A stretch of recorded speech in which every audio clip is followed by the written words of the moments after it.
काम गर्दो भाइ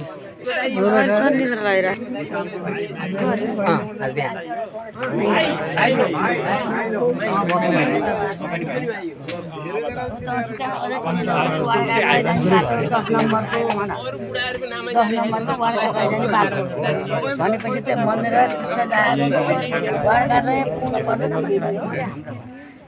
गणेश मन्दिर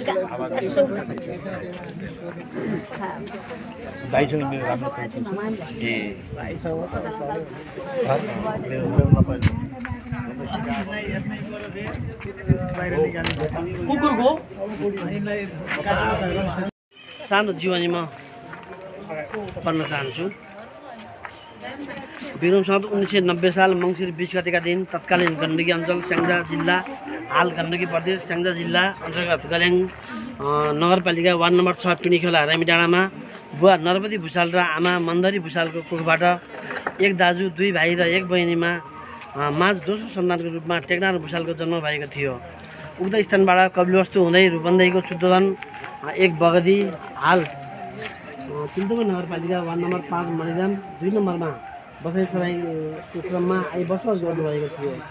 विक्रम सम्वत 2020 सालमा भवानी भुषालका साथ सुविवाह सम्पन्न भई उहाँबाट 2 छोरा र 3 छोरीको जन्म दिनुभएको थियो।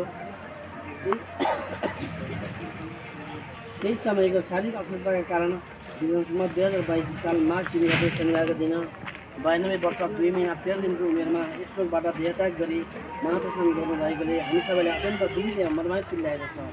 उहाँको आकस्मिक एवं अकल्पनीय देहत्यागले हामीमा भएको भावियल अवस्थामा मृतात्माको दिवंगत आत्माको चिर शान्तिको कामना गर्दै आज 10औं दिनको पुण्यतिथिमा उहाँप्रति भावपूर्ण हार्दिक श्रद्धाञ्जली अर्पण गर्दछौँ।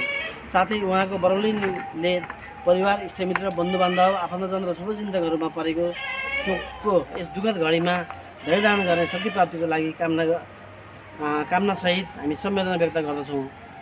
उहाँको परिवार विवरणहरू: बुवा नरपति भुषाल, आमा मन्दरी भुषाल, श्रीमती जीवनसङ्गिनी भुवाली भुषाल, दाजुभाइहरू: एक पण्डित धर्मगत भुषाल, 2 अब स्वर्गीय